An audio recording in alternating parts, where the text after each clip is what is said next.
आपने subconscious mind को study किया, थोड़ा सा मैं जानना चाहूंगा बेसिक क्या ऐसे प्रोग्राम किया जा सकता है? पहली बात यह है कि अभी तक लोगों को पता ही नहीं कि माइंड क्या है, क्योंकि कोई स्कूल, कोई कॉलेज, कोई यूनिवर्सिटी सिखाती नहीं है। लोगों को ये कंफ्यूजन है दोनों में क्या फर्क है। ब्रेन हार्डवेयर है, माइंड सॉफ्टवेयर है। अकॉर्डिंग टू रिसर्च आज इंडिया में 70% से ज्यादा प्रोफेशनल्स हैं जिनको स्ट्रेस है। डॉक्टर को सबसे ज्यादा स्ट्रेस है। Average life expectancy of medical doctor is less than the common people. तो ये जो स्ट्रेस है सर, ये स्ट्रेस को कैसे मैनेज किया जाए? स्ट्रेस खत्म करने के लिए क्या तरीका है? मेडिटेशन, डीप ब्रीदिंग, अनुलोम विलोम, ये सबसे अपने आप को स्ट्रॉन्ग बनाओ। आपकी बातें सुनने में बहुत अच्छी लग रही हैं, लेकिन ना टाइम नहीं है। सबसे ज्यादा बीमारी मंदिर के पुजारी को होती है। सिर्फ भगवान का हाथ जोड़ के बैठने से थोड़ी हेल्थ अच्छी होती है। मुझे कोई नहीं कहता मैं 75 का हूँ। 75? I am 75। किस तरह से ऐसी कोई टेक्निक है, ऐसे कोई मेथड है जिनको यूटिलाइज करके कोई भी इंसान जो इस पॉडकास्ट को देख रहा है अपनी बीमारियों को हील कर सकता है? जितनी ज्यादा आपकी अच्छी हेल्दी लाइफस्टाइल होगी उतना आपका इम्यूनिटी पावर ज्यादा रहेगा। इम्यूनिटी पावर कोई गोली, कोई विटामिन खाने से नहीं आता है। ये तो हमारी दोस्तों, कभी आपने ये देखा है या कभी आपने ऑब्जर्व भी किया होगा कि आपके चारों तरफ कुछ ऐसे लोग हैं जो बहुत ही पढ़े लिखे हैं, टैलेंटेड हैं, लेकिन वो अपनी ज़िंदगी में खुश नहीं हैं, फाइनेंशियल क्राइसिस में रह रहे हैं। सब कुछ करने के बाद भी जो लाइफ में डिज़ायर्ड रिजल्ट चाहिए थे वो नहीं मिल रहे। कुछ लोग ऐसे मैंने पर्सनली अपनी लाइफ में देखे हैं जिनको बीमारियां खत्म ही नहीं होती, एक खत्म होती दूसरी के बाद तीसरी। मतलब लोगों की ज़िंदगी में स्ट्रगल चल रहा है, क्राइसिस चल रहे हैं और ठीक ही नहीं हो पा रहे। और आपने देखा होगा कुछ लोग बहुत सक्सेसफुल हो जाते हैं, कुछ बहुत ग्रो कर रहे हैं। तो कुछ तो ऐसा है, देखिए जब पैदा हुए थे परमात्मा ने सबको वही 24 घंटे दिए हैं, वही शरीर, वही बॉडी दी है। लेकिन कुछ एक ऐसी खास चीज़ है जो अगर आज आप जान गए, समझ गए, जिसका अगर आपको ज्ञान हो गया, तो आप अपनी ज़िंदगी को समझ सकते हैं। यस, मैं बात कर रहा हूँ कि हम सबके पास एक बहुत ही पावरफुल डिवाइस परमात्मा ने लगा के भेजी है, जो है हमारा माइंड। आप कोई भी मशीन लेके आते हैं तो उसके साथ एक ऑपरेटिंग मैनुअल आता है कि इस मशीन को कैसे ऑपरेट करना है। लेकिन कभी आपने सोचा ये जो छोटी-सी मशीन आपके साथ में लगी हुई है, ये कैसे चलती है? ये कैसे काम करती है? क्योंकि आपके लाइफ के हर छोटे-बड़े डिसीजंस, आपके लाइफ के हर डायरेक्शन को यही कंट्रोल करता है ह्यूमन माइंड, राइट?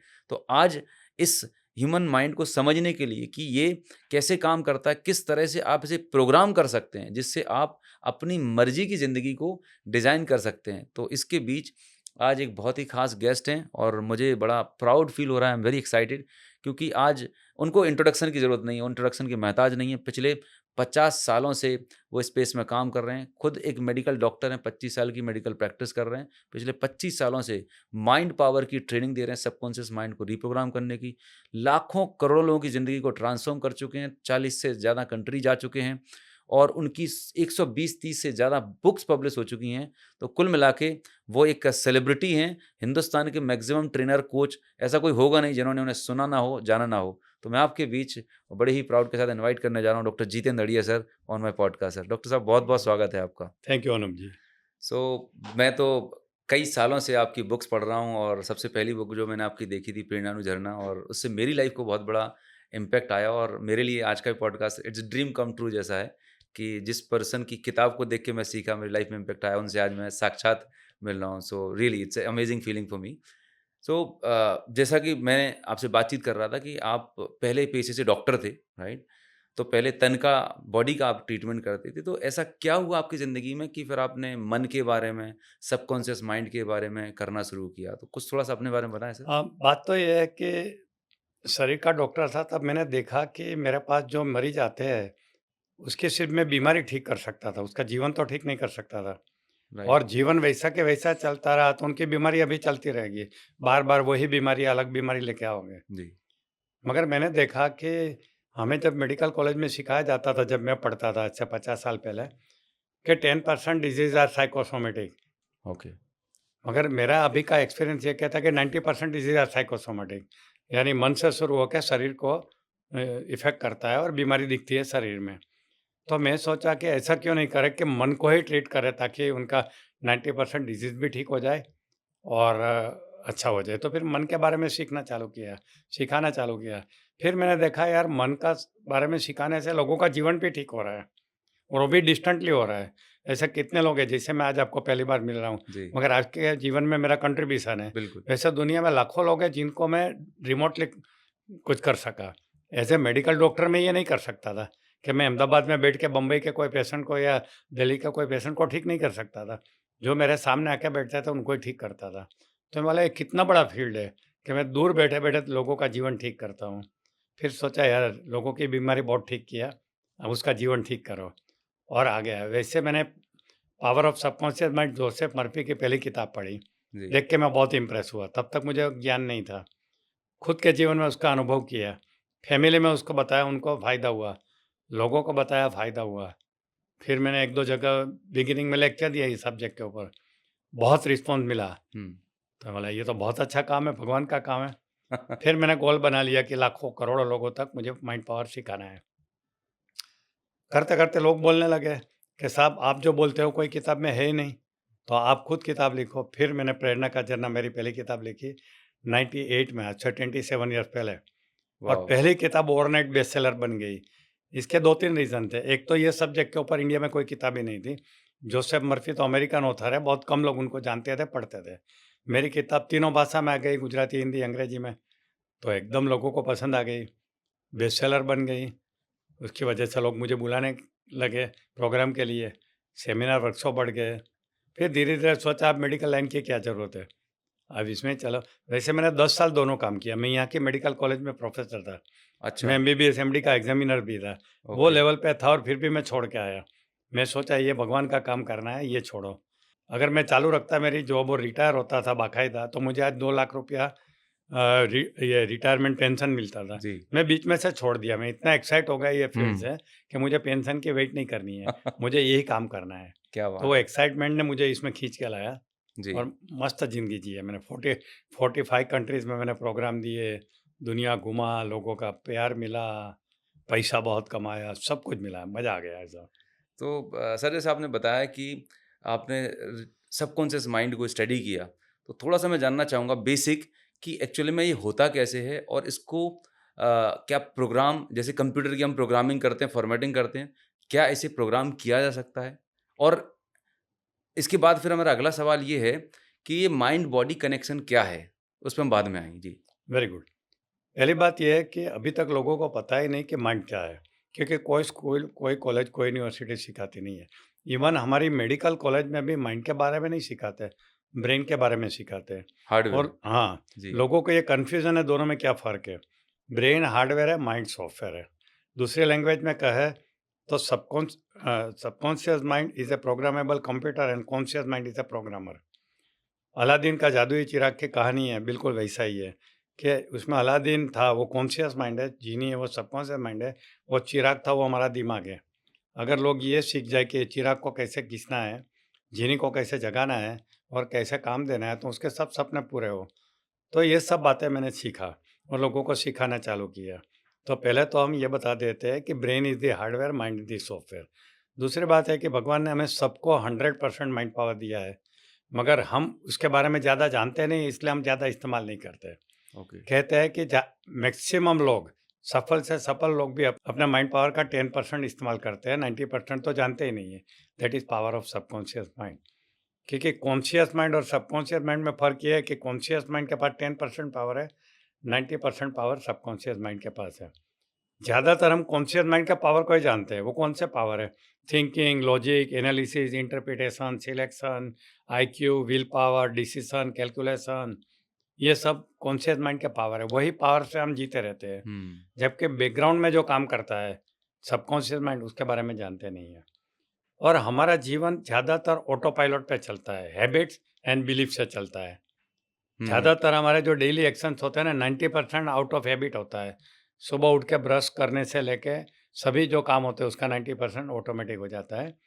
और बाकी जो हम कॉन्शियस माइंड से करते हैं उसमें भी डिसीजन लेते हैं, बाद में एक्शन लेते हैं, मगर डिसीजन लेने में भी बिलीफ का रोल रहता है। जैसे ओके। बिलीफ वही हिसाब से आप ये लेंगे।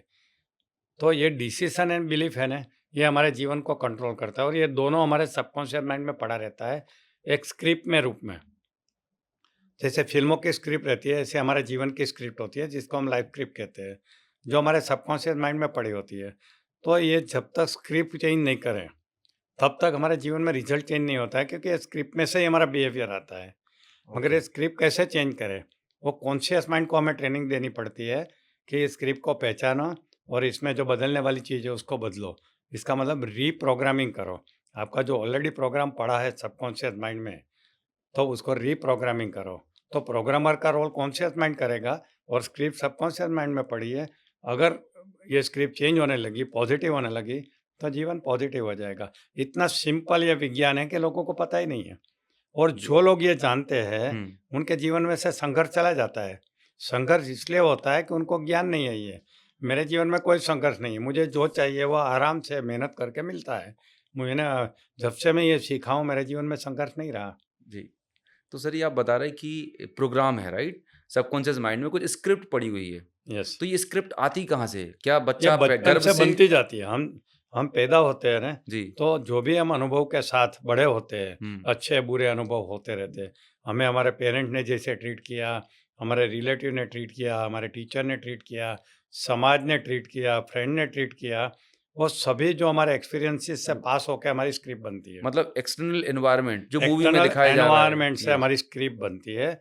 और हम 18 इयर्स के हो जाते हैं, तब तक हमें इनफ एक्सपीरियंस हो जाते हैं जीने के लिए, कि ओके, ऐसे जिया जाता है।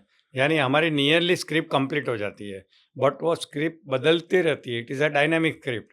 Okay. You can change it. ऐसा नहीं कि फिक्स हो गई तो कुछ भी नहीं बदल सकता। मतलब अगर पता चल जाए कि ये स्क्रिप्ट हाँ, कैसे बदली जाती है, हाँ, तो ये स्क्रिप्ट मेरी ज़िंदगी को ड्राइव कर रही है, यस, सही गाइडेंस के माध्यम से, सही स्ट्रक्चर्ड वे में, यस, तो कोई भी इंसान अपनी स्क्रिप्ट को चेंज कर सकता बदल है। सकता है। एग्जैक्टली माय वही है। गॉड! और ये स्क्रिप्ट कोई पत्थर की लकीर नहीं है। ये तो कभी भी बदली जा सकती है, कोई भी एज में बदली सकती है। तो सर जो लोग बोलते हैं कि मेरा तो नसीब ही बेकार है, वो भी पार्ट मेरे ऑफ तो स्क्रिप्ट है, वो बिलीफ है सब। ये नसीब-वसीब सब बिलीफ का पार्ट है, मैं तो वही बोला। बिल्ली रास्ता काट गई है, अमीर हाँ, लोग तो गरीबों खून चूसते हैं, पैसा कमाना हार्ड वर्क है, हार्डवेयर हाथ का मेल है, हाथ पैसा का हाथ का मैल है मेल है, मतलब। तो ये पैसे पेड़ पे नहीं उगते, ये सब बिलीफ है। What is belief? An idea और a thought which is accepted as a truth is a belief.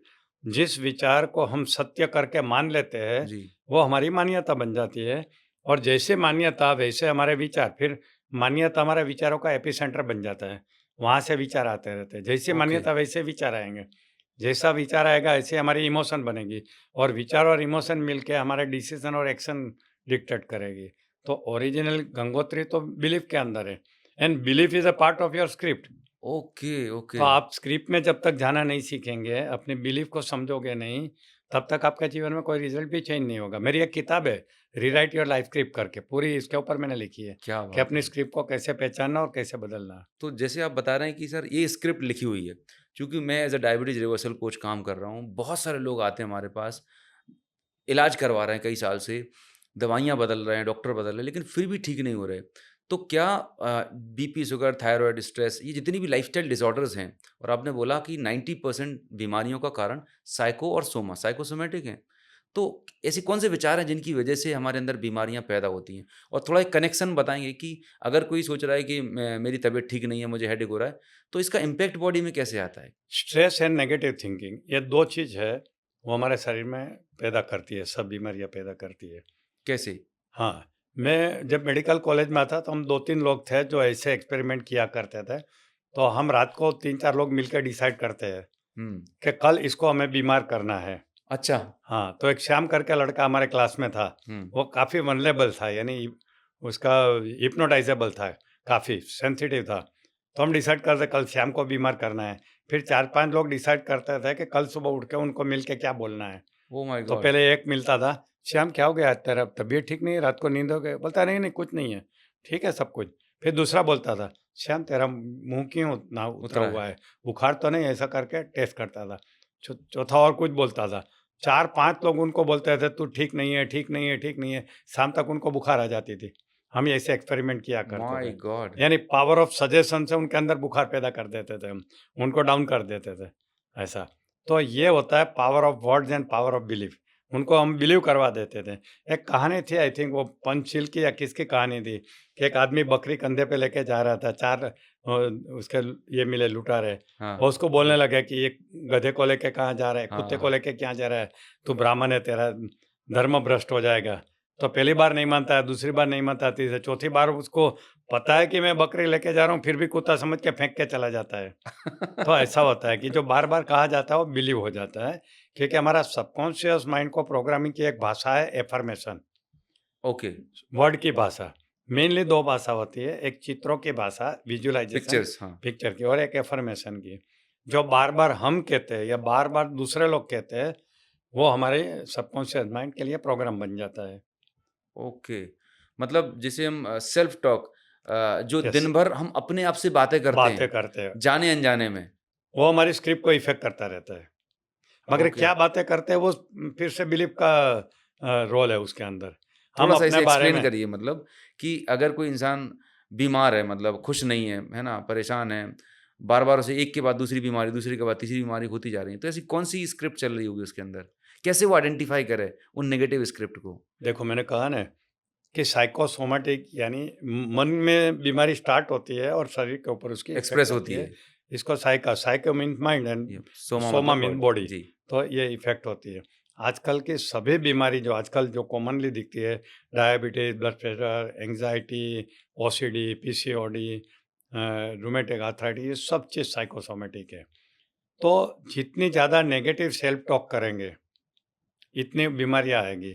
दूसरा है कि जितना स्ट्रेसफुल एनवायरनमेंट में रहेंगे, इतनी ज़्यादा बीमारी आएगी। स्ट्रेसफुल एनवायरनमेंट में रहते हैं, बीमारी आती है, फिर हम दुनिया को हमारी बीमारी बताते रहते हैं, मुझे ये हो गया, डॉक्टर ने ये कहा, तो ये बीमारी को हम और इंस्टॉल करते जाते हैं, स्ट्रॉन्ग करते जाते हैं हमारे अंदर, तो जो ऐसा आप होता है। स्ट्रेस की बात कर रहे हैं सर कि अकॉर्डिंग टू रिसर्च आज इंडिया में 70% से ज़्यादा प्रोफेशनल्स हैं जिनको स्ट्रेस है, राइट? मेडिकल डॉक्टर को सबसे ज़्यादा स्ट्रेस है। यस, यस मतलब average life expectancy of medical doctor is less than the common people, क्योंकि सबसे ज़्यादा स्ट्रेस में डॉक्टर की मेडिकल खुद की डॉक्टर लाइफ देते हैं। एक्सपेक्टेंसी कम हो गई है, दूसरे लोगों को ठीक करते-करते। न क्योंकि ह्यूमन लाइफ के साथ काम करना ये सबसे स्ट्रेसफुल काम है। मशीन के साथ काम कर रहे हैं, कोई गलती हुई है तो ज़्यादा नुकसान नहीं होता है। बराबर है। ह्यूमन लाइफ के साथ काम कर रहे हैं, एक भी गलती सामने वाले की जान ले सकती है, हुँ, तो कितना स्ट्रेस होता है। राइट, और जब पेशेंट लेके कोई जाते हैं रिलेटिव तो उनका एक्सपेक्टेशन कितना ज़्यादा रहता है डॉक्टर के पास, राइट। तो उसको कितना स्ट्रेस में डिसीज़न लेना होता है और एक्शन लेना पड़ता है। तो नेचुरली स्ट्रेसफुल, फिर इरेग्युलर स्लीप, खाने का कोई ठिकाना नहीं है, 12-12 घंटा ऑपरेशन खड़े रह के करते हैं, तो नेचुरली स्ट्रेसफुल लाइफ रहेगी। तो ये जो स्ट्रेस है सर, ये स्ट्रेस को कैसे मैनेज किया जाए और स्ट्रेस खत्म करने के लिए क्या तरीका है? सबसे पहली बात तो इसको पहचानें कि मैं स्ट्रेस में जी रहा हूँ। हुँ, वो स्ट्रेसर्स होते हैं, वो स्ट्रेसर को पहचानें कि मुझे किस चीज़ का स्ट्रेस है। देखो लोगों को फाइनेंशियल वरीज़ का स्ट्रेस रहता जी, है। जितना चाहिए उतना आमदनी, अट्ठानी, खर्चा, रुपया और कर्जा बढ़ रहा है, ईएमआई राइट, बढ़ रहा है। हुँ, हुँ? फाइनेंशियल स्ट्रेस रहता है, वो बॉडी को स्ट्रेस करता है। रिलेशनशिप का स्ट्रेस होता है, हस्बैंड वाइफ का पटता नहीं है, बच्चे मानते नहीं हैं, वहाँ स्ट्रेस होता है। जॉब करते हैं तो बॉस का स्ट्रेस रहता है। तो बहुत सारे स्ट्रेस रहते हैं। तो हुँ, पहले तो ये स्ट्रेस को समझना चाहिए कि कैसे हैंडल करना चाहिए। जी, तो जैसे मैंने एक किताब पढ़ी थी, 7 habits of highly effective people. जी, उसमें पहली हैबिट है वो बी प्रोएक्टिव है। हुँ, यानी कोई भी चीज़ को प्रतिभाव देने के पहले रुको, सोचो, समझो और फिर प्रतिभाव दो, जिसको प्रोएक्टिव बिहेवियर कहते हैं। ज़्यादातर हमारा बिहेवियर रिएक्टिव रहता है। रिएक्टिव रहता है। हाँ, हम रिएक्शन देते हैं, प्रोएक्शन नहीं करते हैं। हुँ, तो ये प्रोएक्टिव बनना ज़रूरी है स्ट्रेस को हैंडल करने के लिए। दूसरी बात है कि जो स्ट्रेस की वजह से बॉडी पे इफ़ेक्ट होती है, उससे बचने के लिए सबसे अच्छा है meditation and deep breathing and okay, silence. ये 3 चीज़ें बहुत इम्पोर्टेंट है। ये जो अनुलोम-विलोम करते हैं, वो भी एक स्ट्रेस के लिए बहुत अच्छा है। डीप ब्रीथिंग करते हैं, वो भी अच्छा है और मेडिटेशन करते हैं, वो भी अच्छा है। मौन भी अच्छा है। और हम तो ऊपर से एक तो घर का स्ट्रेस रहता है, फाइनेंस का स्ट्रेस रहता है और फ़ोन ये स्मार्टफ़ोन से और स्ट्रेस क्रिएट करते हैं। जी, नेगेटिव न्यूज़ देख के, नेगेटिव बातें सुन के। तो जब तक ये स्ट्रेसर्स को समझेंगे नहीं और अपने आप को स्ट्रॉन्ग नहीं करेंगे, तब तक नहीं होता है। फॉर एग्ज़ाम्पल आपके सामने एक फायर है, हुँ, आग लगी हुई है। आपको डर है कि आपको ये आग लगेगी, आप भी जल जाएँगे। हुँ, तो हम क्या करते हैं 3 जगह पे एक्शन लेते हैं। ये आग को बुझा दो, यस, या बीच में पर्दा डाल दो, दीवार डाल दो ताकि आग मेरे तक नहीं पहुँचे, हुँ, या मुझे आग प्रूफ बना दो हुँ, ताकि आग यहाँ तक आए तो भी मुझे कोई असर नहीं करे। राइट, ये स्ट्रेस बिल्कुल ऐसा है। हमें तीनों लेवल पे काम करना है। ओके, स्ट्रेसर जो है उसको वहाँ से क्रिएटिव मत होने दो, जो ओके, स्ट्रेस क्रिएट करने वाली चीज़ है। जो चीज़ आपको स्ट्रेस क्रिएट कर सकती है, उसको उसको मिनिमाइज़ कर दें, कितना कम कर उसको सकते मिनिमाइज़ करो जितना होता है। जी, फिर दूसरा बीच में पर्दा डाल दो। अगर आपको नेगेटिव चीज़ें ये सीरियल में से और ये रील्स में से मिलती है, न्यूज़ में से मिलती है, मिनिमाइज़ न्यूज़ देखना बंद कर अवॉइड दो। कर दें, मेरे घर में न्यूज़पेपर नहीं आता है। करेक्ट, मैं न्यूज़ देखता हूँ तो सिलेक्टिव न्यूज़ ही देखता हूँ। मुझे पता है कि आज मुझे यही न्यूज़ देखना है। कोई भी न्यूज़ लेके मैं घंटों तक नहीं बैठ जाता हूँ, हुँ, हुँ, क्योंकि उससे भी स्ट्रेस आएगा। जी, क्योंकि न्यूज़ वाले का काम ही है सेंसेशन फैलाना। हुँ, देखो करेक्ट, पिछले 50 साल से एक भी वर्ल्ड वॉर नहीं हुआ। राइट, मगर डेली न्यूज़ में तो वर्ल्ड वॉर दिखाते ही है। बराबर वर्ल्ड है, वॉर होगा, वर्ल्ड वॉर के लिए ये हो रहा है, बराबर है। वर्ल्ड वॉर की तैयारी हो रही है। अब ये न्यूज़ सुन के तो हमें टेंशन ही आएगा, स्ट्रेस ही आएगा। फाइट और फ्लाइट मोड में जो कॉर्टिसोल हाँ, हार्मोन। फिर हम फाइट और फ्लाइट मोड में ही रहते हैं, तो हुँ, हमारे कोर्टिसोल करके हार्मोन पैदा रहता है कंटिन्यूअसली, जो हमारे बॉडी को वीकन करता है, जो हमारे ये जो इम्यून स्ट्रेस सिस्टम। की बीमारी होती है, वो करवाता है वो। तो तीसरी बात है कि हमें अपने आप को इतना स्ट्रॉन्ग करना है। एक तो स्ट्रेसर को जितना हो सके इतना अवॉइड अवॉइड करो। किया।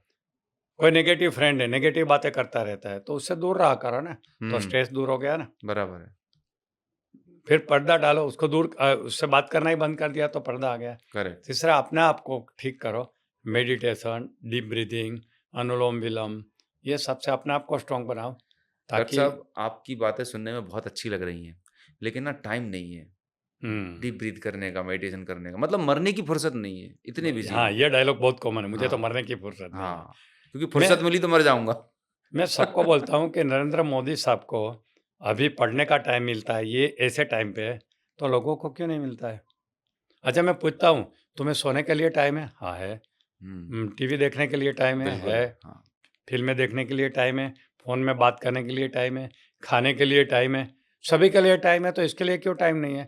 It is not a lack of time, it is a lack of priority. जब राइट, तक आपके वो प्रायोरिटी में नहीं आएगा ना, तब तक ये सब कुछ नहीं होगा। किसी का प्रायोरिटी में नहीं है। आज से 30 साल पहले जब मैंने मेरे करियर की शुरुआत की, तो हम स्टूडेंट का पर्सनैलिटी डेवलपमेंट का वर्कशॉप किया करते थे। वहाँ उनको प्रायोरिटी का इम्पोर्टेंस समझाते थे। हम उनको लिस्ट बना के देते थे विदाउट नंबर कि लाइफ में इतनी-इतनी चीज़ें सबको चाहिए। अब बताओ आपको पहली कौन-सी चाहिए, दूसरी कौन-सी चाहिए, तीसरी कौन-सी चाहिए? यानी प्रायोरिटी लिखिए आपको। राइट, तो मेरा पर्सनल एक्सपीरियंस है कि एक भी स्टूडेंट ने पहले 10 प्रायोरिटी में किसी ने हेल्थ नहीं लिखा था। हुँ, किसी ने भी नहीं। 100-100 के 200-200 की बैच हुआ करती थी। किसी ने फर्स्ट 10 में हेल्थ नहीं लिखा था। रॉन्ग प्रोग्रामिंग है। पहले 20 में किसी ने रिलीजन नहीं लिखा था कि रिलीजन इज़ माय प्रायोरिटी। हुँ, समझे ना? Right, it is the lack of priority. हमारा मासिस का प्रोग्रामिंग, हमारा संस्कार ही ऐसा हुआ है कि हेल्थ को प्रायोरिटी देते ही नहीं है।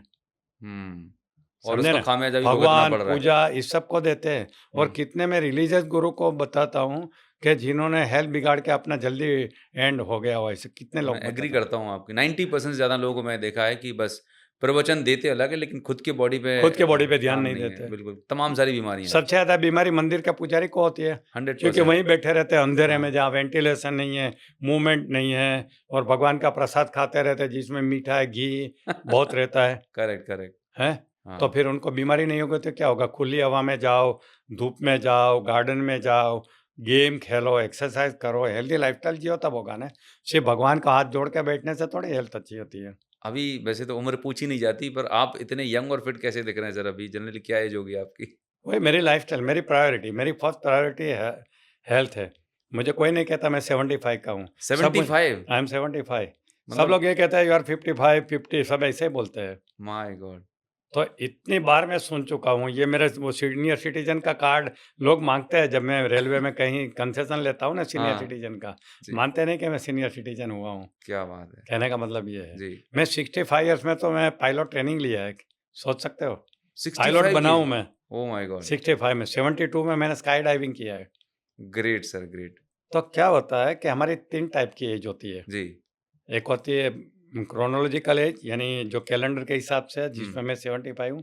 एक होती है मेंटल एज और तीसरी होती है biological biological age, age, yes, जो दिखती है। दिखती है। यानी हमारा ऑप्टिमल फंक्शन जो बॉडी का है वो बायोलॉजिकल एज है। राइट, मैंने अभी चेक करवाया, मेरी बायोलॉजिकल एज 39 है माय गॉड! और ऐसा देखा गया है कि आपकी मेंटल एज को आपकी बायोलॉजिकल एज फॉलो करती है। Yes, yes, absolutely. अभी मैं जो किताब लिख रहा हूँ एजलेस बॉडी, उसमें एजलेस ब्रेन के बारे में एक चैप्टर लिखा है कि जैसे-जैसे ब्रेन को एजलेस बनाओगे ऐसे ऑटोमेटिकली बॉडी उसको फॉलो करेगी। क्या बात है। तो एजलेस ब्रेन को फॉलो करने के लिए क्या करना चाहिए? यंगस्टर जैसा सोचना चाहिए। हुँ, यंगस्टर की सोच क्या रहती है? उनको इंक्विजिटिवनेस होती है, ये देखो, ये सीखो, वो करो। हर चीज़ में उसको एक्साइटमेंट रहता है, यस, ऑप्टिमिज्म रहता है, बड़ा होके ये करूँगा, दुनिया को बदल दूँगा, ये करूँगा, वो करूँगा। कुछ ना समझे कुछ ना? क्रिएटिव, कंस्ट्रक्टिव, इनोवेटिव करता क्रिएटिव, रहता है। भाग-दौड़, ये कर एनर्जी, डालो, वो कर डालो, यस, तोड़ डालो, फोड़ डालो, ये करो। तो मेरा भी माइंड ऐसा ही है। सुबह उठता हूँ और कुछ नया करने की इच्छा होती है मुझे।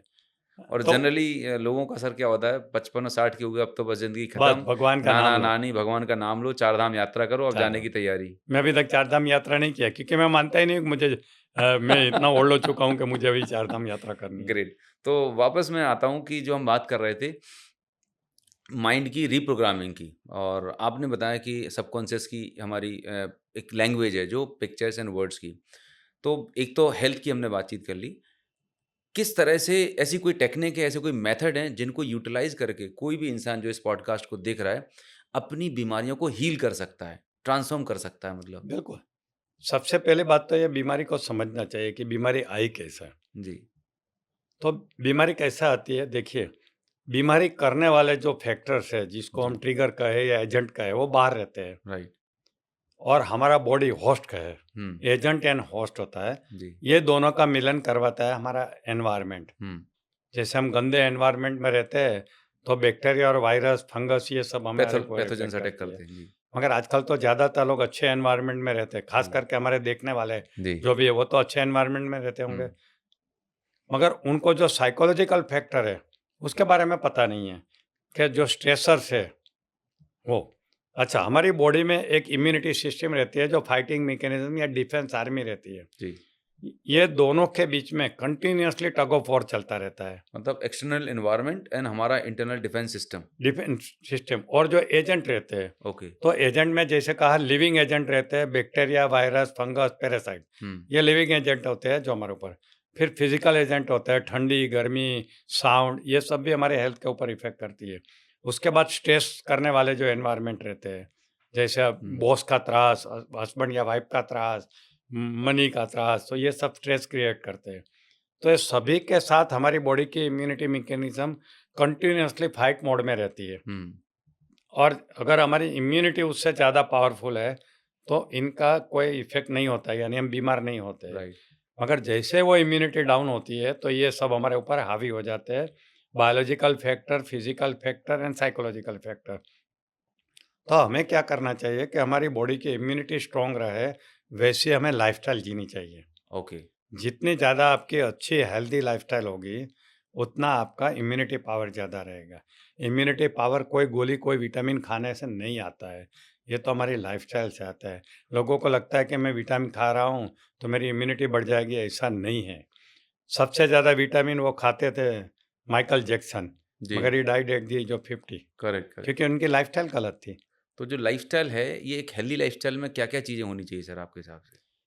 Very good question. सबसे पहले तो regularity in hmm, life is a best thing. हुँ, उठने का समय, सोने का समय, खाने का समय, पीने का समय, एवरीथिंग शुड बी लाइफ़स्टाइल।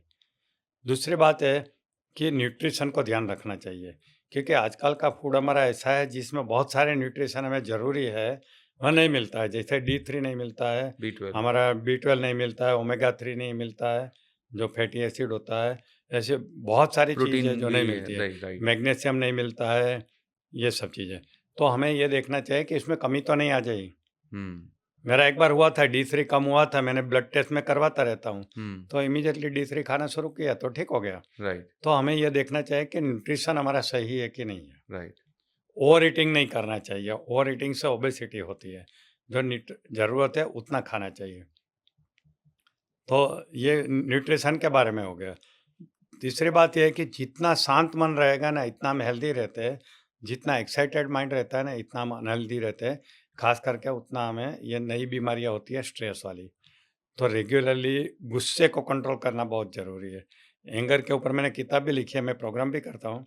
तो anger management is very important, क्योंकि एंगर ANGR के आगे डी लगा दो तो बन जाता है डेंजर। हुँ, एंगर हमारे लिए डेंजर है। करेक्ट, और 2 टाइप के एंगर होते हैं, express anger and suppress anger. Suppress anger is more dangerous. Okay, express यानी आपके ऊपर मुझे गुस्सा आया है और आपसे झगड़ा कर लिया, मैंने एक्सप्रेस खत्म हो अपने आप गया। को कर दिया, बात खत्म हो गई, हुँ, मैं रिलीव हो गया। हुँ, बट सप्रेस जो मैं बोल नहीं सका कुछ भी और फिर अंदर एकदम बचा के कुढ़ रखा रहा हो, हूँ कई सालों ज़्यादा से। डेंजरस होता है। और ये एंगर हमारे शरीर में बहुत सारी बीमारियां पैदा करती है, क्योंकि anger itself is a stress. Hmm, anger ऐसा नहीं होता है कि एक बार होता है, इट इज़ अ हैबिट। बार बार दिन में 10 बार लोगों के पे लोग एंग्री होते रहते हैं। हुँ। ऐसा है। मतलब कोई रीज़न चाहिए, मतलब घर बस में उसको रीज़न टॉगल चाहिए, उनको ट्रिगर मिलते रहते हाँ, हैं सुबह बटन से दबाओ शाम शुरू। तक। बस नए-नए बटन दबते रहते हैं और वो पूरा दिन एंगर मोड में ही रहता है। हाँ। मैं एग्ज़ाम्पल देता हूँ, नरेंद्र मोदी इतना अच्छा देश चला रहे हैं, कहीं भी वो गुस्से हुए ऐसा मैंने कभी नहीं सुना, हुँ, कभी देखा भी नहीं। My brother has worked with him for 18 years, हुँ, 1 टू 1। मैंने वो हर बार पूछता हूँ कि गुस्से होते हैं? बोले नहीं, कभी मैंने गुस्से हुए नहीं देखा। 18 ईयर्स में उन्होंने उसका गुस्सा नहीं देखा, हुँ, जबकि क्लोज़ली काम कर रहे हैं वो तो। राइट, तो ये है कि गुस्सा ज़रूरी नहीं है, ये हमने प्रोग्रामिंग कर दिया, हमारा माइंड का स्क्रिप्ट ऐसी बन गई है कि हम बार-बार गुस्सा करते हैं। इज़ अ वाह! Part of our script. Correct, तो हमें साइलेंट स्क्रिप्ट लिखनी चाहिए, मेडिटेशन करके हमें ये गुस्से को शांत करना चाहिए। बहुत सारी टेक्निक है, डीप ब्रीथिंग करनी चाहिए, रेगुलर लाइफ करनी चाहिए। ये सब करने से क्या होगा, तामसी फूड नहीं खाना चाहिए, तामसी फूड हमें ये करता है, जितना स्पाइसी सात्विक है और फूड जो खाओगे। जो जंक है, वो नहीं खाना हाँ, चाहिए। जी, जंक फूड नहीं खाना चाहिए, ये सब हमारी बीमारी का कारण रहता है। ग्रेट, तो ये सब करेंगे ना, तो हमारी इम्यूनिटी सिस्टम स्ट्रॉन्ग रहेगी, तो आपको कोई बीमारी नहीं होगी। क्या बात है! तो कुल मिला के आपका कहने का मतलब ये है कि जो 40-50 साल पहले जो हमारे घर परिवार में हमारे दादा-परदादा, बुजुर्ग लोग जो एक शुद्ध, सात्विक, अच्छा जीवन जीते थे, इसलिए वो स्वस्थ थे, फिट थे। बट आज की जो फ़ास्ट फूड कल्चर है, अनहेल्दी लाइफ़स्टाइल है और ये सब चीज़ों की वजह से ये सारी ये प्रॉब्लम सब बढ़ रही हैं। साइकोसोर्निक बीमारी है। दूसरे रिलेशनशिप आजकल बहुत बिगड़ती जा रही है। Yes, yes. डाइवोर्स रेट 45% बन गया है, इंडिया की बात कर रहा हूँ। हुँ, लंदन में गया था, लंदन में बहुत सारे इंडियनों को मिला, वहाँ तो 90% मैंने देखा। My her God! घर में डाइवोर्स के क्या किस्से हैं। रीज़न है सर? हाँ, बुरी हालत है। अच्छा, ब्रेकअप की बात करें, तो ब्रेकअप यंगस्टर में आजकल 85% है, 85%। मैंने ऐसे-ऐसे यंगस्टर देखे हैं कि जो शादी के पहले 3 बार लव हो चुका है और 3 बार ब्रेकअप भी हो चुका है। तो ये ब्रेकअप कितना स्ट्रेसफुल रहता है, लोगों को पता ही नहीं है। तो शादी करने के पहले तो ये ब्रेकअप और ये स्ट्रेस से ही उनकी हेल्थ खराब हो जाती है। तो राइट, फिर शादी के बाद डाइवोर्स की शुरुआत होती है, क्योंकि हेल्दी रिलेशनशिप ही स्टार्ट नहीं होती है। 3-3 ब्रेकअप के बाद नए पार्टनर के साथ वो कैसे हेल्दी जी सकता ब्रेकअप है? होने का रीज़न क्या है सर? है जी? ब्रेकअप होने का रीज़न क्या है? बहुत क्यों रॉन्ग होता है? लाइफ़स्टाइल, मैं वही तो बोला, wrong priority, wrong okay, priority. Okay, Patanjali Yogasutra आजकल मैं पढ़ रहा हूँ, उसके ऊपर भी मेरी किताब आ रही है। उसने रीज़न दिया है दुःख का।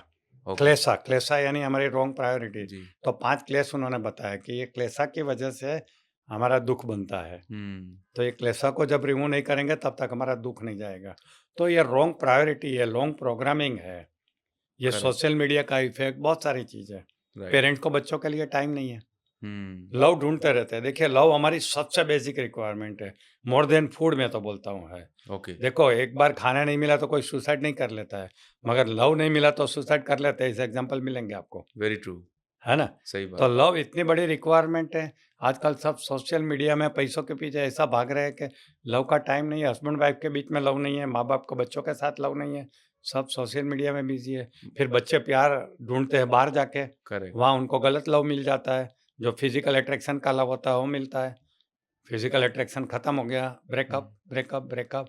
तो लव की तलाश में ये ब्रेकअप शुरू हो जाते हैं राइट। और कहते हैं बाद में कि आखिर में वो एंग्ज़ायटी, डिप्रेशन सब चालू हो जाता है। वो कहते हैं ना कि आज का जो जनरेशन है सोशली वेल कनेक्टेड है बट इमोशनली डिस्कनेक्टेड है। इमोशनली डिस्कनेक्टेड है और इसलिए इमोशनल इश्यूज़ ज़्यादा होता है। हुँ, जितने इमोशनल झटके लगेंगे, इतना डिप्रेशन, करेक्ट, एंग्ज़ायटी ये सब शुरू हो जाएगा। चलेगा। अब ये तो मैंने बात कर ली सर आपसे हेल्थ के बारे में। अब मैं जानना चाहता हूँ क्योंकि कहते पहला सुख निरोगी काया, तो हेल्थ हमने ठीक की, हेल्दी लाइफ़स्टाइल से, अच्छे विचारों से और एक मेडिटेशन की प्रोसेस करके। अब दूसरा आता है वेल्थ। चूँकि मैंने भी अपनी लाइफ़ में बहुत सारा स्ट्रगल देखा और जब मैंने सब्जेक्ट को अंडरस्टैंड करना शुरू किया, पावर ऑफ सबकॉन्शियस माइंड और मैंने कुछ टेक्निक्स के बारे में देखा, विजुअलाइज़ेशन, अफ़र्मेशंस। तो क्या कोई व्यक्ति अपने माइंड को रिप्रोग्राम करके मनचाही इनकम और सक्सेस पा सकता है? बिल्कुल, कैसे आपने सर? अच्छा सीक्वेंस लिया। सुखी होने के 3 पिलर होते हैं, हाँ। Health, wealth and relationship. जी, बाद में हम रिलेशनशिप की भी थोड़ी और बातें करेंगे। जी। तो हेल्थ खत्म हो गया, अभी वेल्थ की बात करते हैं। यस, ये हो सकता है। मेरी बात करूँ तो मैं तो एमडी डॉक्टर हूँ। हुँ, एमडी किए मुझे 45 इयर्स हो गया, मैं 1980 में एमडी किया मैंने, ओके। है? तो नेचुरली एमडी डॉक्टर तो बहुत पैसा कमाता है, यस। बट मैं इतना नहीं कमा रहा था जितने दूसरे एमडी कमा रहे थे। हुँ, और सडनली मेरे जीवन में चेंज आने लगा और मैं बहुत पैसा कमाने लगा और वेल्दी हो गया। जी, ऐसा क्यों हुआ? क्योंकि वेल्थ के बारे में मेरी समझ थी वो गलत थी, मेरी बिलीफ गलत थी। ओके। और वो बिलीव कहाँ से आई थी? एक ज्योतिष ने मुझे बिठा दिया था। पैसा कमाता था मगर मैं वेल्दी नहीं बन रहा था। Hmm, income is different and then the wealthiness is different. Right. बहुत पैसा कमाया मैंने। सोच लो, मैं 91 में सऊदी अरेबिया में 6 साल जॉब करके आया। तो मेरी लास्ट मंथ तनख्वाह सऊदी अरेबिया में 1 लाख रुपया महीना थी, टैक्स फ्री। ओह! 35 साल पहले, आज भी 1 लाख रुपया तनख्वाह बड़ी मानी जाती है। Correct, correct. 35 साल पहले टैक्स फ्री मेरी इनकम थी। हुँ, इतना पैसा कमाता था। हुँ। मगर ज्योतिष ने किसी ने बोला था कि तुम्हारे हाथ में ये जगह है ना, बहुत जगह है उंगलियों के बीच में, हाँ। तो पैसा आता है ना नीचे से निकलता जाएगा। ओह! तो मेरी ये बिलीफ बन गई थी, क्योंकि वो टाइम पे मुझे माइंड पावर नहीं मालूम था। तो मैं पैसा आता था, उड़ाता रहता था। I was never serious about it. हुँ, उसका एक और भी रीज़न था, मुझे मेरी डिग्री के ऊपर अभिमान था कि मैं तो एमडी डॉक्टर हूँ, पैसा तो कमाता ही रहूँगा, मुझे बचाने की क्या ज़रूरत है। हुँ। जैसा आया उड़ाता था, है ना? क्योंकि एमडी राइट, डॉक्टर तो कभी भूखा नहीं मरेगा। सही बात है। मैंने कभी ये सोचा ही नहीं कि मैं कभी मान लो पैरालाइज़ हो गया तो मैं मेरा काम का क्या होगा, करेक्ट, करेक्ट। हैं? एक्टिव इनकम में थे, पैसिव का हाँ, सोचा ही नहीं था कभी। तो पैसिव इनकम के बारे में मैंने सोचा ही नहीं। तो मैं जब तक मैं 40 साल का हुआ तब तक मेरे पास ज़्यादा पैसे नहीं थे। फिर मैंने इसकी किताबें पढ़ी, रिच डैड पुअर डैड पढ़ा, थिंक एंड ग्रो रिच पढ़ा। मैं एक गुरु को मिला दीपक दाबलिया करके, उनसे मैंने सीखा पैसे के बारे में। फिर मैंने मेरा सेट किया पूरा, तो आज मैं वेल्दी हो गया। उसमें बताते हैं active income, passive income, financial freedom की बात करते हैं। फाइनेंशियल फ्रीडम यानी क्या? आपकी पैसिव इनकम यानी उँगली हिलाए बिना भी आपके घर में पैसा है ना, उसको बोलते हैं हाँ, पैसिव इनकम, करेक्ट, यानी करेक्ट। आपका इन्वेस्टमेंट इनकम। हुँ, तो आज मेरी पैसिव इनकम यूजुअली घर चलाने से जो खर्चे से ज़्यादा हो गई, उसको फाइनेंशियल फ्रीडम कहते हैं। Very true. आज मेरी पैसिव इनकम इतनी है कि मेरे जैसे 6 घर को मैं चला सकता हूँ, 6 टाइम मोर देन मेरी रिक्वायरमेंट। करेक्ट, तो सोच लो मैं कितना फाइनेंशियली फ्रीडम में आ गया। जी। मगर ये अचानक एक्सीडेंट से नहीं आया, ये मैं हुँ, सोच समझ के आया। जब मुझे पता चला कि पैसिव इनकम कितना ज़रूरी है। हुँ, और मैं हमेशा लोगों को कहता हूँ कि देखिए, हिंदू संस्कृति में सबको लड़का तो चाहिए फैमिली में। हुँ, इसके पीछे रीज़न क्या है कि लड़का हमारे बूढ़ेपे का सहारा बनेगा, ऐसा सोच है हमारी। जी। हमारा मास प्रोग्रामिंग है ऐसा। हुँ, अब ज़रूरी है कि सबके घर में लड़का हो, क्योंकि आजकल तो आधे लोग शादी नहीं करते, हुँ, हुँ, तो बच्चे का सवाल नहीं। शादी करते हैं तो उनको बच्चा नहीं चाहिए। हुँ, बच्चा करते हैं तो ज़रूरी एक ही करना है, हाँ, और ज़रूरी नहीं कि वो एक लड़का ही होगा, लड़की भी हो सकती है। अच्छा, होने के बाद भी ज़रूरी नहीं कि वो आपके साथ रहेगा, वो फ़ॉरेन चला कोई जाएगा। श्योरिटी नहीं। मेरा एक बेटा और एक बेटी है। बेटा फ़ॉरेन चला गया है, 30 साल से अमेरिका में रहता है, ठीक है? हुँ, तो अच्छा, वो आपका बेटा है, फिर भी ज़रूरी नहीं कि वो आपका सहारा बनेगा। रेमंड की कहानी आपको पता है, हुँ, बेटे ने बाप को घर से बाहर निकाल दिया, ऐसा भी हो सकता है। तो एक्चुअल बेटे की ये कहानी हो सकती है, हुँ, तो उसके ऊपर डिपेंड नहीं करना चाहिए। एक वर्चुअल बेटा क्रिएट करो, वर्चुअल वर्चुअल बेटा, बेटा, क्या बात है! That is your investment portfolio. Okay. Actual बेटा धोखा दे सकता है, हुँ, वर्चुअल जो बेटा है आपका धोखा नहीं देगा। दोनों रखना चाहिए। मेरे पास मेरा एक्चुअल बेटा भी है, मेरा वर्चुअल बेटा भी है, जो मेरा इन्वेस्टमेंट पोर्टफोलियो है। हर महीने मेरे बैंक अकाउंट में पैसे आते रहते हैं। Superb! 6 superb! Time more than what I need it, great, great. है। मेरे बेटा जो अमेरिका में कमाता है, मैं उसको पूछता हूँ तुझे पैसा चाहिए? यूजुअली क्या होता है कि बाप जब बड़ा सीनियर सिटीज़न बन हाँ, जाता है तो बेटे से एक्सपेक्ट करता है यस, कि यस। वहाँ डॉलर में कमा रहा है तो मुझे भेजे। हुँ, अब मैंने अपने आप को इतना सक्षम बना दिया, मैं उसको पूछता हूँ तुझे ज़रूरत है तो कोई बोलना। दिक्कत तो नहीं है। कोई दिक्कत तो नहीं है। उसमें ग्रेट, वो ग्रेट। माँगता भी नहीं, क्योंकि वो भी इनफ कमा रहा है। चलेगा, कहने का मतलब ये है कि this is wealth creation, great. ये सबको करनी चाहिए। जी। जब हमें बूढ़े होते हैं ना, तो सबसे ज़्यादा ऐसा देखा गया है, स्टडी हुआ है, वो हेल्पेज इंडिया ने किया है हुँ, हुँ, कि सबसे ज़्यादा हमारे इंडिया में जो सीनियर सिटीज़न हैं, हुँ। पैसा नहीं होने के कारण 85% लोग दुखी है, क्योंकि यस। उन्होंने अपना वर्चुअल बेटा क्रिएट नहीं किया है। वो हुँ, एक्चुअल बेटे के भरोसे पे है, उसने ज़िंदगी निकाल दी है, राइट। इसलिए ऐसा होता है। और फिर बागबान की स्टोरी होती है, सबको हुँ, पता है बागबान में क्या हुआ। 3-3 बेटे थे मगर उसके कोई काम के नहीं आए और बेचारा बन गया। राइट। तो इसलिए वेल्थ बनाना बहुत ज़रूरी है। ग्रेट। अनलिमिटेड वेल्थ मत बनाओ, लिमिटेड वेल्थ बनाओ। वेल्थ बनाने में भी आपको सीखना पड़ेगा कि how to earn money, how to attract money, how to collect money, how to save money, how to multiply money and how to use money. Oh! लोगों को यूज़ करना भी नहीं आता है। अच्छा, ये सब्जेक्ट स्कूल में मैं ये पढ़ाया नहीं जा सिखाता रहा। हूँ। अभी देखो राकेश झुनझुनवाला के पास 45,000 करोड़ थे। उसका पैसा तो दारू में जितना थोड़ा बहुत गया, रोज़ के 6 पैग लेके पीते, सोते थे। अच्छा, उसके अलावा तो उन्होंने कुछ एन्जॉय किया ही नहीं। ये आकाश एयरलाइंस बना दी मगर उसने तो एन्जॉय नहीं किया, राइट। है? तो बहुत सारे लोगों को पैसा कहाँ यूज़ करना है ये पता नहीं। आज सुबह मुझे एक न्यूज़ मिला। मेरा एक बहुत मेडिकल कॉलेज के टाइम से एक बड़ा अच्छा फ्रेंड था, क्लोज़ फ्रेंड था। तो बहुत पैसे वाला था, उसको दारू का धीरे-धीरे शौक लग गया है। मुझे भी पहली बार उसने बियर पिलाया था, उसने पिलाया था। हुँ। पहली बार मैंने जो अल्कोहल लिया था, उनके थ्रू लिया था। मैं तो अपने कंट्रोल में रहा, मगर उन्होंने अनलिमिटेड कर दिया और 50 साल में उनकी दारू की वजह से डेथ हुई। उनके फादर भी 50 साल में डेथ हुआ था।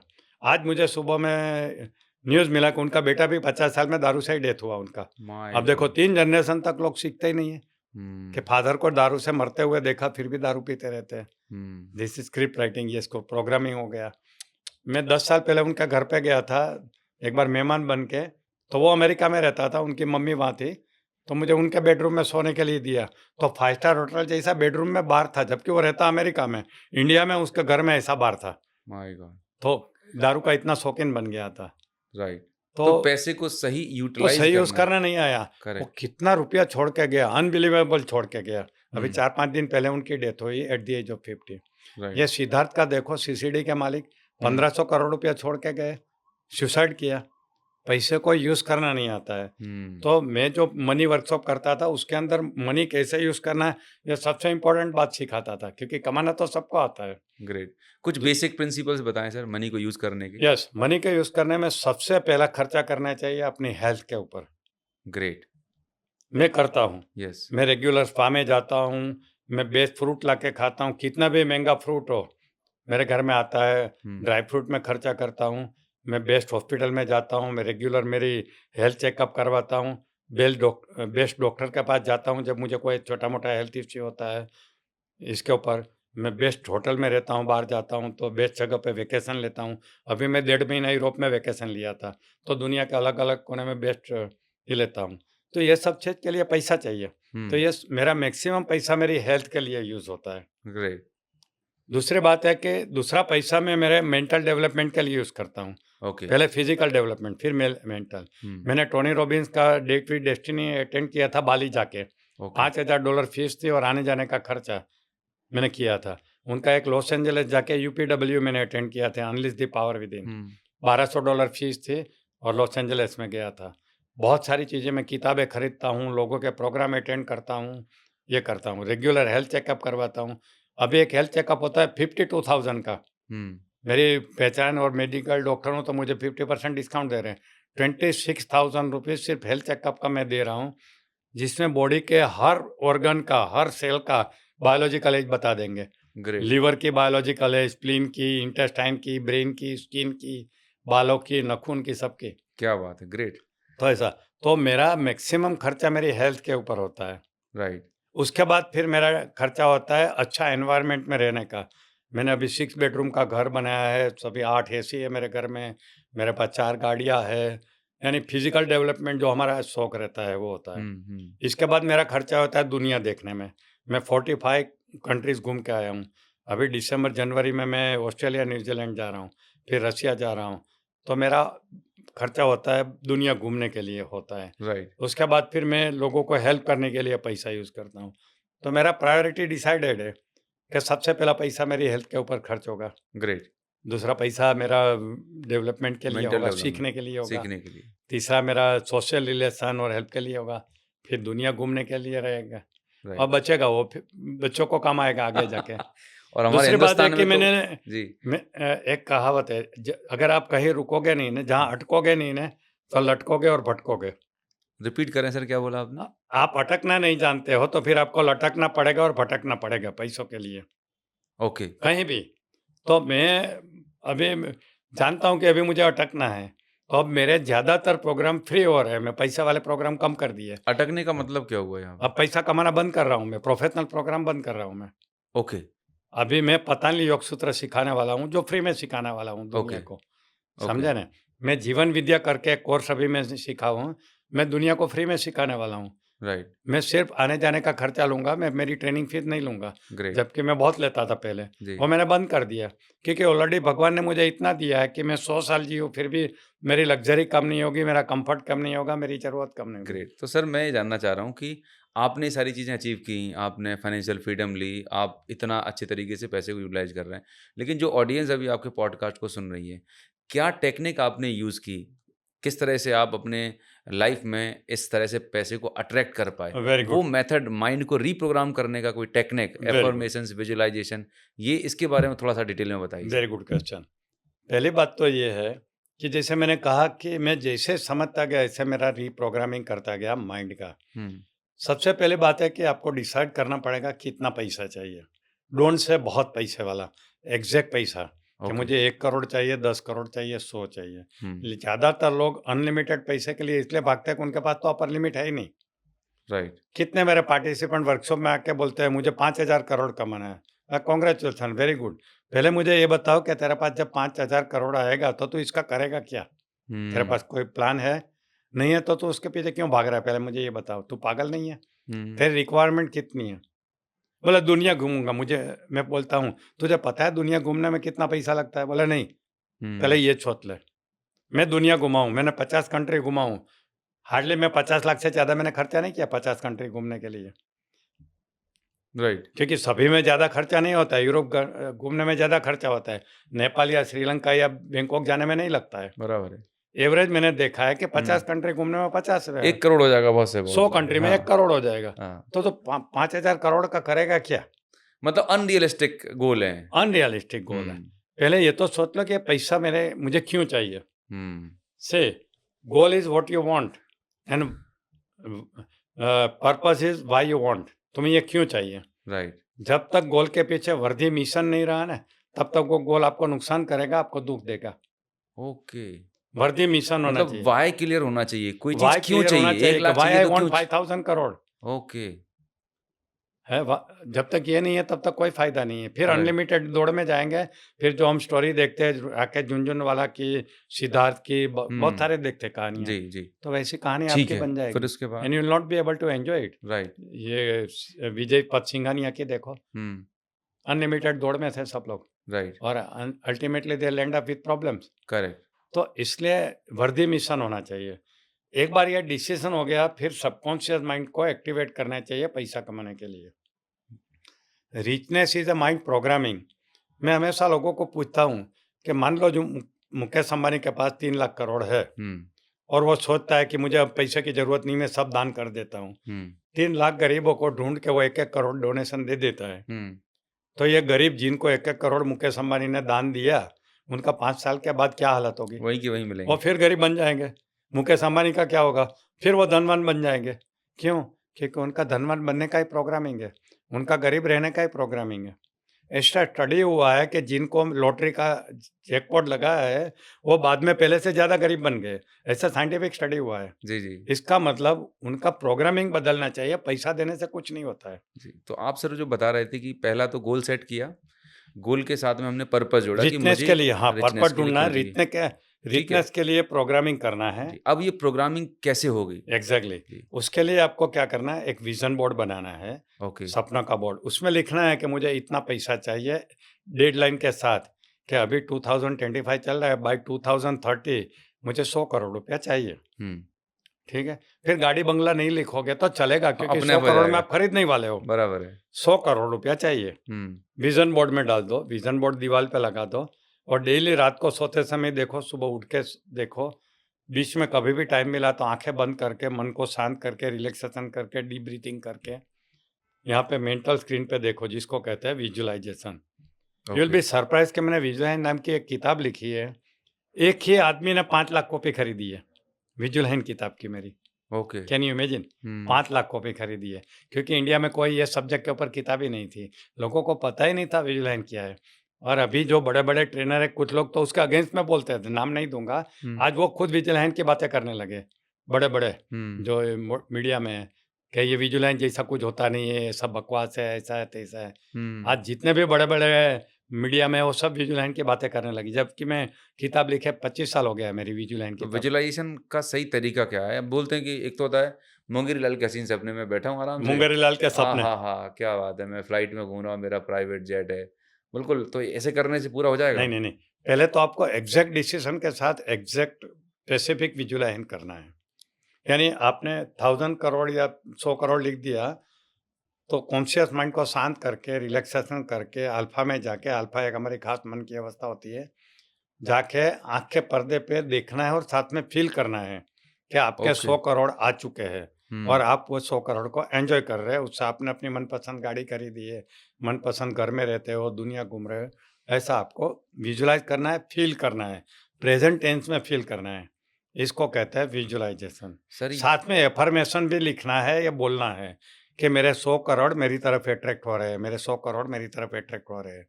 तो आपका ये दोनों प्रोग्रामिंग लैंग्वेज, मैंने कहा ना कि subconscious mind is a programmable computer and conscious mind is a programmer. तो ये दोनों प्रोग्रामिंग लैंग्वेज है हुँ, और आपने एक डिसाइड किया कि इतना कमाना है, वो इंटेंशन ऑल्सो है प्रोग्रामिंग लैंग्वेज।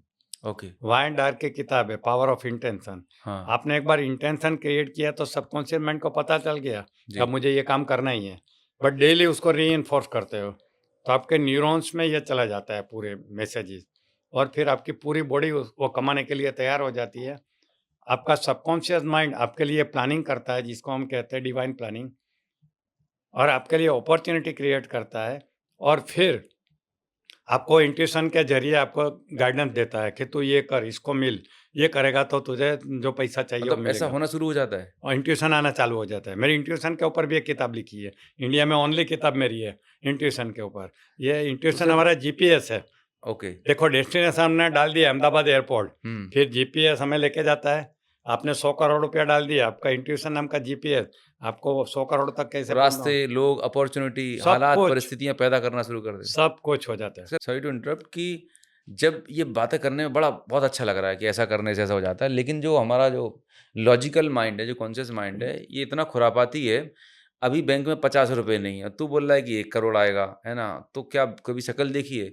अंदर ही अंदर वो होता है ना कॉन्ट्राडिक्शन है, एक अंदर लड़ाई छिड़ी रहती है। मैं ये कहता हूँ कि विजुअलाइजेशन करने को बैठे तो हमें कॉन्शियस माइंड को शांत करना चाहिए और कॉन्शियस माइंड में थॉट्स एंड लॉजिक होता है जी, बिल्कुल।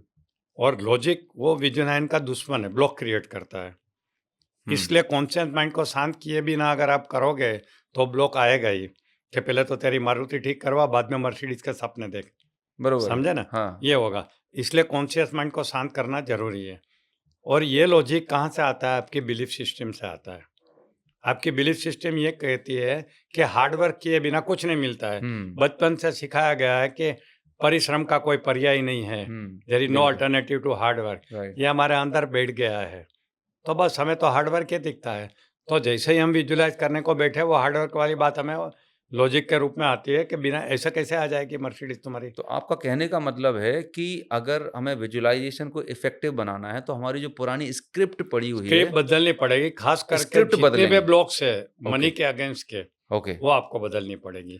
ये नहीं बदलोगे तब तक आपका वो लॉजिक चलता ही तो ये रहेगा वो ब्लॉक करने का तरीका क्या है? किस तरह से? बिलीफ देखिए, मैंने कहा ना बिलीफ क्या है? कोई भी आइडिया जब हम सत्य करके स्वीकारते हैं तो बिलीफ बन जाती है और वो बिलीफ 2 टाइप की होती है, हमें हेल्प करने वाली या हमें नुकसान करने वाली। Empowering and disempowering belief. Empowering and जी, डिसएम्पावरिंग। तो हमें एक बार शांति से बैठ के अपनी स्क्रिप्ट को एनालाइज़ करना है कि मनी के बारे में मेरी बिलीफ क्या है? एक एग्ज़ाम्पल के साथ हम बोलते हैं कि जिस पैसा कमाना मतलब के लिए बहुत हार्ड वर्क करना पड़ता है, किसी का बिलीफ है। अगर इसे ये चेंज करना है, तो क्या हो सकता है मतलब? वही है। तो ऐसे लोग देखो ना कि जो हार्ड वर्क नहीं करते। देखिए पहली बात ये है कि ये बिलीफ है, वो हमारी बचपन से कहीं न कहीं कोई इंसिडेंट्स की वजह से, किसी की एडवाइस की वजह से हमारा प्रोग्रामिंग हो चुका है कि पैसा कमाना हार्ड वर्क है बराबर। और हम इसके अगेंस्ट में कुछ सुनना नहीं चाहते। इतने हार्डकोर हो गए हैं, हमारा वायरिंग हुँ, न्यूरोप्लास्टिसिटी ने बताया मैं जी। बताते हैं ना कि हार्ड वायर हो जाते हैं, हुँ, वैसा ट्रैक बन जाता है कि कोई सोचता ही नहीं है। हुँ, इसको बदलना है, तो हमें 2 चीज़ करनी पड़ेगी। कोई दुश्मन हमारे घर में घुस गया, कोई गुंडा, उनको भगाना है तो पहले उसको मार के उसको वीक बनाना पड़ेगा, फिर धक्का मार के उसको फेंक सकते हैं। ओके। तो बिलीफ हमारी दुश्मन है, तो उसको पहले वीक करनी पड़ेगी। नेगेटिव बिलीफ जो है, जो हाँ, नेगेटिव डिसएम्पावरिंग बिलीफ जो बिलीफ है। हमें नुकसान करती है, डिसएम्पावरिंग बिलीफ, हुँ, तो उसको मार के उसको वीक बनानी पड़ेगी। तो हुँ, मारने का क्या है? उसका अपोजिट लॉजिक यूज़ करने का, ओके। उसके ऊपर डाउट क्रिएट करने का। यूजुअली क्या होता है, हमारे बिलीफ के अगेंस्ट में हम सुनना ही नहीं चाहते। खुद तो उसको क्वेश्चन नहीं करते, दूसरे क्वेश्चन करे उसके साथ भी हम आर्ग्यूमेंट बहस करते कर हैं। लेते हैं। बहस करना शुरू हो जाते हैं। मैं कहता हूँ रिलीजन इज़ अ बिलीफ। हुँ, हमें बचपन से बताया जाता है ये तुम्हारे भगवान है, ये तुम्हारे भगवान है, ये तुम्हारे भगवान है। कुछ साल के बाद हम इतना स्ट्रॉन्ग हो जाते हैं कि हम क्वेश्चन ही नहीं करते कि हमारे भगवान कैसे हुए। सही में ये भगवान हुए कि नहीं।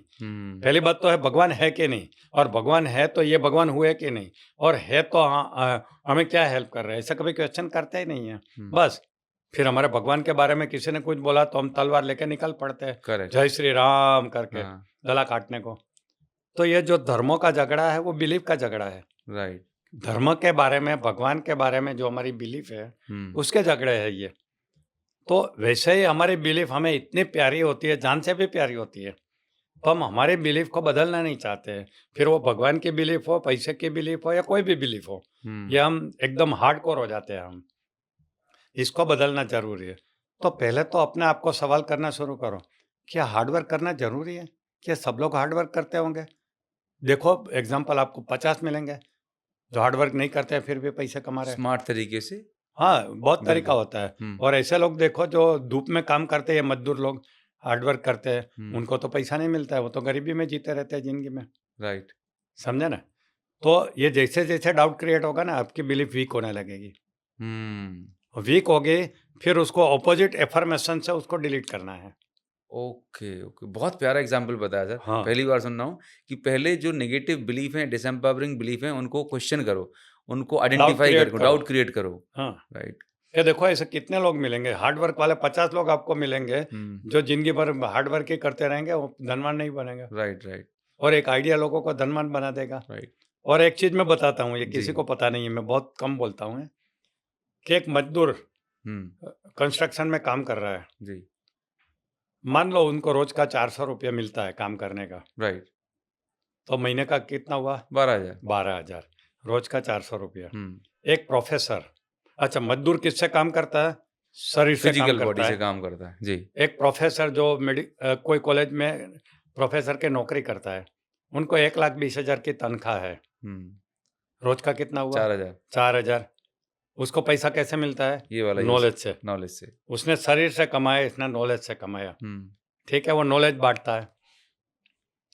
एक डॉक्टर ऑपरेशन करने वाला, हुँ, एक अहमदाबाद में डॉक्टर है, बहुत फेमस है, नी रिप्लेसमेंट करते हैं। हुँ। रोज के 30 ऑपरेशन करते हैं। ओह! है? मान लीजिए कि उनको सिर्फ 1.5 लाख रुपया इसका मिलता है। वैसे तो हॉस्पिटल से 3-4 लाख रुपया करती है, हाँ। डॉक्टर को 1.5 लाख रुपया देते हैं। हुँ। तो 25 से 30 ऑपरेशन रोज के करते हैं, तो रोज का उनका कितना हुआ? काफ़ी सारा हो गया। 40 लाख। 40 लाख महीने का। 40 लाख रोज का 40 लाख। रोज़ का 40 लाख, ओके। 1.5 लाख एक ऑपरेशन के, रोज ओके। के 25 ऑपरेशन करते हैं। हाँ, बिल्कुल, बिल्कुल। रोज का 40 लाख। हाँ, ये पैसा कैसे कमाया? नॉलेज से और स्किल से। स्किल। ऑपरेशन करने की स्किल। Skill, yes, yes. तो ज़्यादा पैसा कमाना है तो हमें शरीर से कमाना चाहिए, या नॉलेज बेच के कमाना चाहिए, या नॉलेज एंड स्किल के नॉलेज और स्किल के कॉम्बिनेशन से। कॉम्बिनेशन से होता है। यहाँ तक समझ में आया? बिल्कुल। मार्क जुकरबर्ग किससे पैसा कमाया? नॉलेज या स्किल से? नहीं, नहीं, नहीं। एक आइडिया से। आइडिया से। फेसबुक का आइडिया। हुँ, फेसबुक का आइडिया। बिल्कुल। एलन मस्क कैसे कमाया? आइडिया। आइडिया से। जो जेफ बेजोस कैसे कमाया? अमेज़न का आइडिया से। करेक्ट। सबसे ज़्यादा पैसा कहाँ से मिलता है? आइडिया से। आइडिया से। फास्ट धनवान बनना है तो क्या करना चाहिए? आइडिया। आइडिया। आइडिया कहाँ से आता है? सबकॉन्शियस से। Okay. Idea is intuition. Yes, yes. Idea is intuition. Hmm, subconscious mind आपको आइडिया तो देता ही रहता है, मगर आप सुनते नहीं है, क्यों? क्योंकि आपका कॉन्शियस माइंड में इतना कचरा भरा है, इतना एक्साइटेड है कि उसकी आवाज़ दब जाती है। वो अंतर्मन की आवाज़ जिसे हम बोलते अंतर्मन हैं। की आवाज़, ये आइडिया है। ओके। जैसे जैसे कॉन्शियस माइंड को शांत करोगे, वैसे वैसे आपके आइडियाज नए आने लगेंगे। मुझे रोज 50 आइडिया आते हैं। मेरा हुँ, नाम ही लोगों ने बदल दिया है, डॉक्टर अडिया नहीं, डॉक्टर आइडिया। क्या बात है!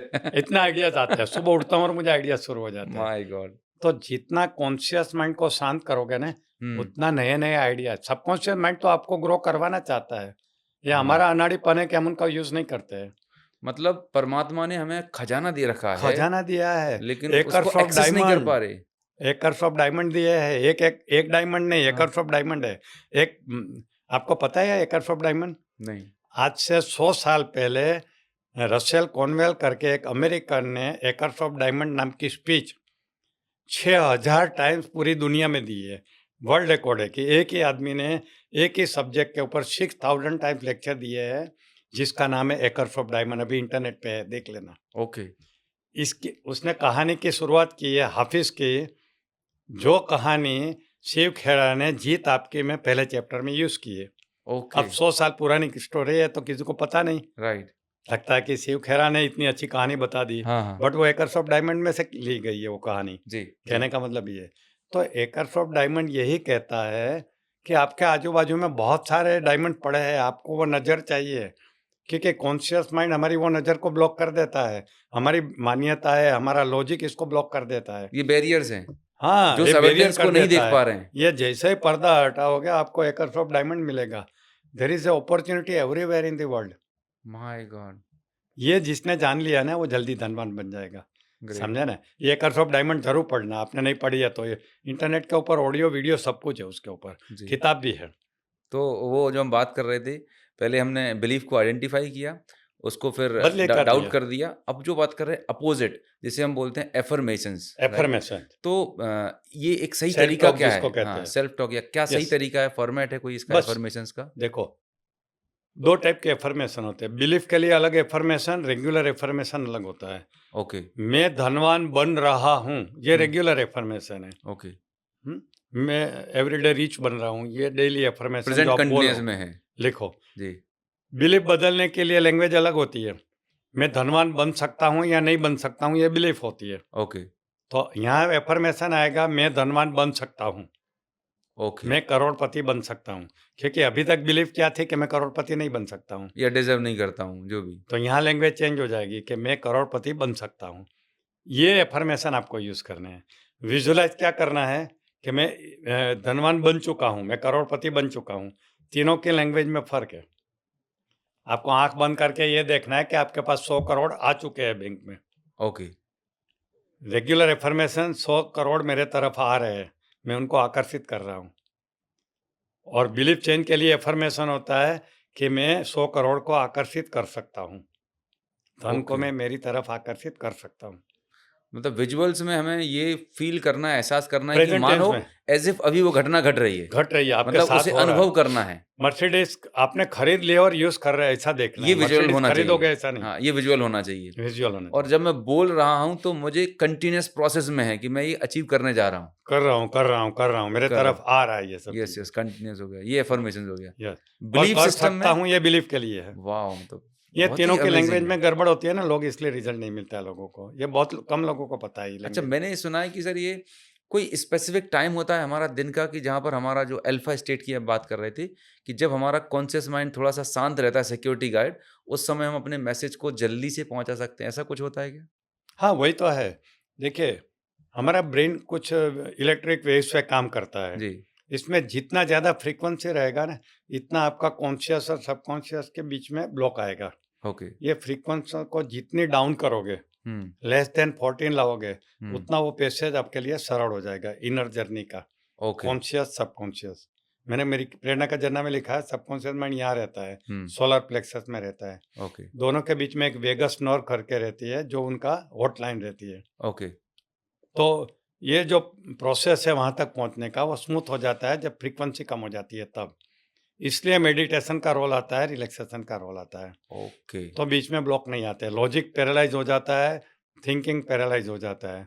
आप एक भाव में चले जाते हैं, रिसेप्टिव मोड में चले जाते हो, फिर सब कुछ कर सकते हो। मतलब ऐज़ इफ वो कंप्यूटर के भाषा में आपने हार्ड डिस्क खोल दी, फाइल खोल दिया, हाँ, अब सीधा टाइप करना है, नया कमांड लिखना है बस। ओके। तो ये जैसे कि हम सुबह अर्ली मॉर्निंग जब उठते हैं तब या नेचुरली हमारा रात मन को शांत सोते रहता है। समय सोने की तैयारी कर रहे होते हैं, तो ये वो स्टेट होती है जहाँ पर हम ये प्रैक्टिसेस कर सकते हैं, ऐसा? नेचुरल अल्फा स्टेट रहता है उसको नेचुरल कहते हैं। होता है। इसलिए तो ओके, कहता हूँ बेडरूम में अगर आपने विज़न बोर्ड बना के लगाया, जी। तो रात को सोने के पहले नेचुरल अल्फा स्टेट में रहते हैं। वो पिक्चर देखते-देखते, सोते-सोते स्विच बंद कर दो, सो हुँ। जाओ, अंधेरा कर दो। सुबह उठते ही थोड़ी देर उसके सामने देखो, फिर बेड से नीचे उतरो। देखो जादू हो जाएगा। बस इतना करने से जादू हो जाएगा सर? और मैं तो सोचता नहीं हूँ ना, तो भी होता है। बियॉन्ड विजुअलाइज़ेशन होता है। मैंने कभी सोचा नहीं था कोई मुझे कार गिफ्ट करेगा। मेरे एक स्टूडेंट ने मुझे 20 लाख का गाड़ी गिफ्ट किया। कोई सोचता है कोई? आज तक कहीं इतिहास में हुआ है कोई ट्रेनर को किसी ने हाँ, गाड़ी गिफ्ट दिया? मुझे बिल्कुल। दिया है। क्या बात कोरोला है! आल्टिस क्या 20 बात है! लाख का गाड़ी गिफ्ट दिया है मेरे स्टूडेंट ने। दीपक दाबलिया करके एक स्टूडेंट है मेरा, उसने दिया है। ग्रेट। है तो बियॉन्ड विजुलाइजेशन हुआ ऐसा। मुझे एक बार फॉरेन जाना था, मैं 50 बार गया, 20 बार अमेरिका गया। मुझे इंडिया में घर बनाना था, मेरा एक न्यूयॉर्क में घर है, एक अहमदाबाद में घर है, 2 घर है। मैं आधा टाइम वहाँ रहता हूँ, आधा इंडिया में रहता हूँ। सोच लो आप, ये बियॉन्ड विजुलाइजेशन है। राइट। आपके सबकॉन्शियस माइंड से ऐसी दोस्ती हो जानी चाहिए कि एक स्लाइटेस्ट विचार आपको कभी आया होगा बचपन में, वो भी हकीकत बनने लगती है। आपको विजुलाइज करने की ज़रूरत नहीं है, विज़न बोर्ड में डालने की ज़रूरत नहीं है। हुँ। मैंने पायलट बनने का विज़न बोर्ड में डाला ही नहीं था। ओके। बचपन में एक इच्छा मेरी थी कभी कि यार पायलट बनते तो मज़ा वो आता था। विचार कहीं पड़ा होगा। वो जो एक बीज डाल दिया था, वो राइट टाइम पे बाहर आ गया। करेक्ट। जैसे सबकॉन्शियस माइंड से दोस्ती बढ़ती गई, उसने करके दिखाया। ग्रेट। तो कुल मिला के मैं समझ पाया आपकी पूरी डिस्कशन से कि हम सभी के पास परमात्मा ने वो बराबर शक्ति दे रखी है, जी। पावर्स हमारे पास दे रखी हैं, लेकिन अनफॉर्चुनेटली इसके बारे में ना कोई स्कूल पढ़ा रहा है, ना कॉलेज पढ़ा रहा है, जानकारी ही नहीं है। वेरी अनफॉर्च्यूनेट, हाँ, बड़े वेरी दुर्भाग्य की बात अनफॉर्च्यूनेट। है। ये सब्जेक्ट नहीं पढ़ाया जा रहा। जबकि मोदी साहब ने मेरी प्रेरणा का जिन्ना किताब पढ़ी है, उसने कभी सोचा नहीं है ये कि ये स्कूल में पढ़ाना चाहिए। और अगर ये हो अच्छा, दुनिया के कोई स्कूल, कोई कॉलेज, यूनिवर्सिटी अभी तक पढ़ाती नहीं है, नहीं पढ़ाती कोई वर्ल्ड भी के नहीं। किसी भी मैं एजुकेशन दुनिया सिस्टम। के सभी बड़े यूनिवर्सिटी में पर्सनली जाके देखा है। मैं हार्वर्ड गया हूँ, स्टैनफोर्ड गया हूँ, ऑक्सफोर्ड गया हूँ, प्रिंसटन, येल, ड्यूक, बर्कली, सब यूनिवर्सिटी, टॉप यूनिवर्सिटी गया हूँ। कहीं भी माइंड पावर का कोर्स चालू नहीं हुआ है अभी तक। तो ये तो मतलब ये समझा जाए कि इस सदी की मतलब इस पूरे एजुकेशन सिस्टम का एक बहुत बड़ा फ्लॉ है फ्लॉ है, कि एग्जैक्टली। ये जो सब्जेक्ट है, हमें बेवजह के सब्जेक्ट पढ़ाए जाते हैं, वो सब्जेक्ट जिससे लोगों की ज़िंदगी बदल सकती है, लोग एक खुशहाल, हेल्थी, वेल्थी, हैप्पी लाइफ़ को एन्जॉय कर सकते हैं, वो नहीं नहीं है। सिखाया जाता, अनफॉर्चुनेट है। My God!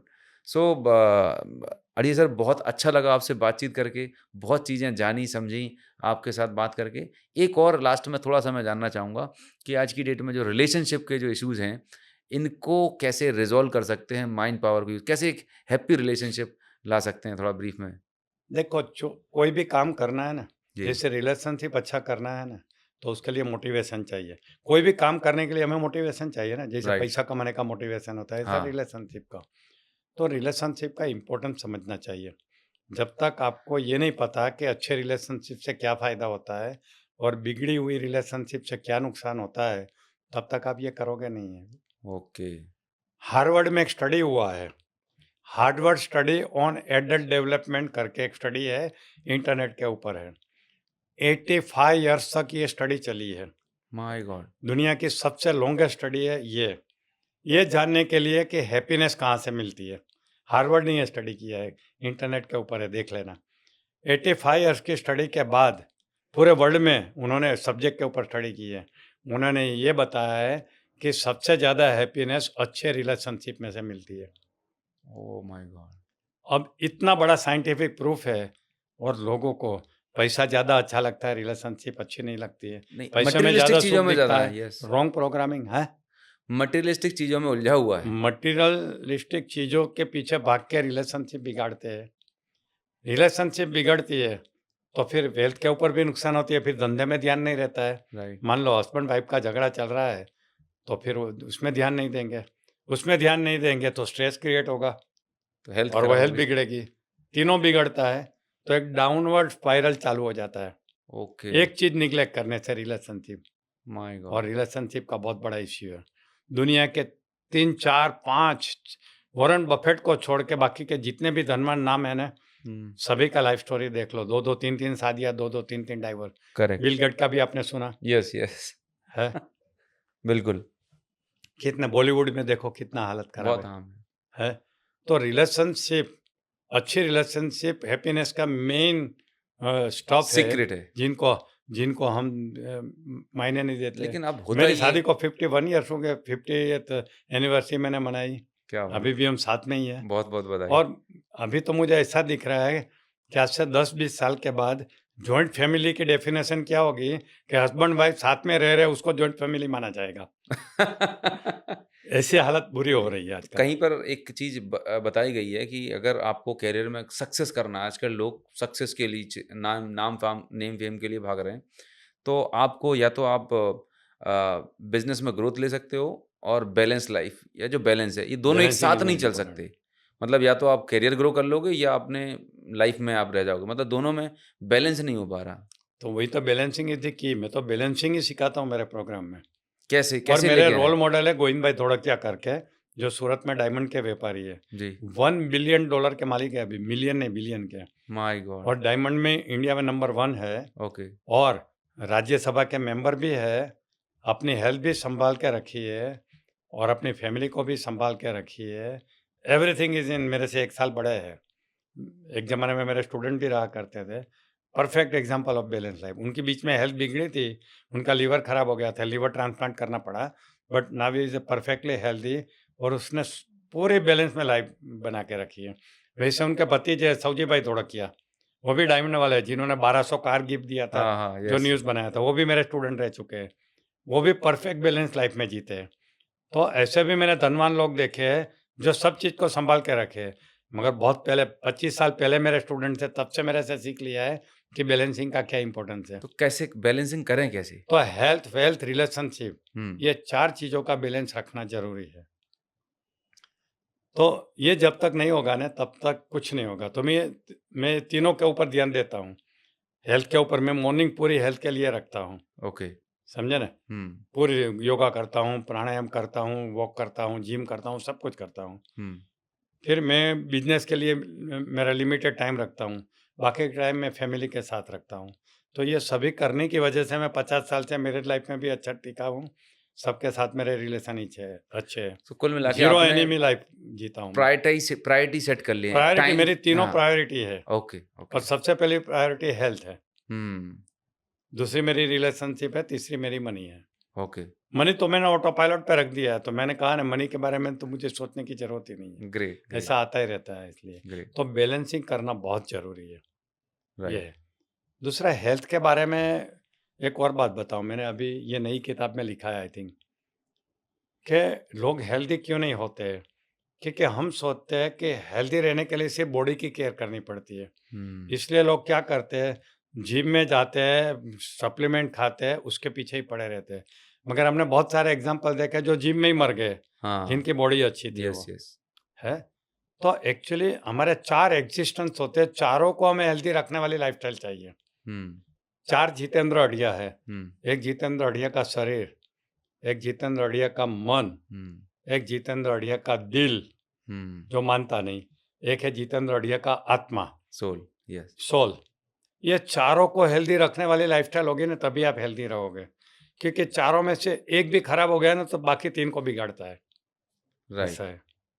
तो फिज़िकल हेल्थ के बारे में हमें क्या करना है? अच्छे एनवायरनमेंट में रहना है, अच्छा न्यूट्रिशन खाना है, हुँ, एक्सरसाइज़ अच्छी करनी है, ये करना है। मन को हेल्दी रखने के लिए हमें पॉजिटिव थिंकिंग करनी है और हमें मेडिटेशन करना है, माइंडफुलनेस करना है, ये अच्छी चीज़ मन को हेल्दी रखने के लिए। दिल को हमें रखने के लिए फॉरगिवनेस करना है, ग्रैटिट्यूड करना है। हुँ? हुँ, ये सब चीज़ हमारे दिल को यानी इमोशनल पार्ट को कंट्रोल करेंगे, राइट। स्पेशली ग्रैटिट्यूड यानी फॉरगिवनेस वाली बात।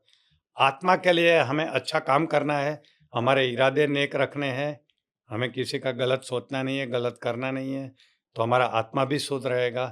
पूरा सरेंडर के साथ काम करना है, निष्काम कर्म करना है।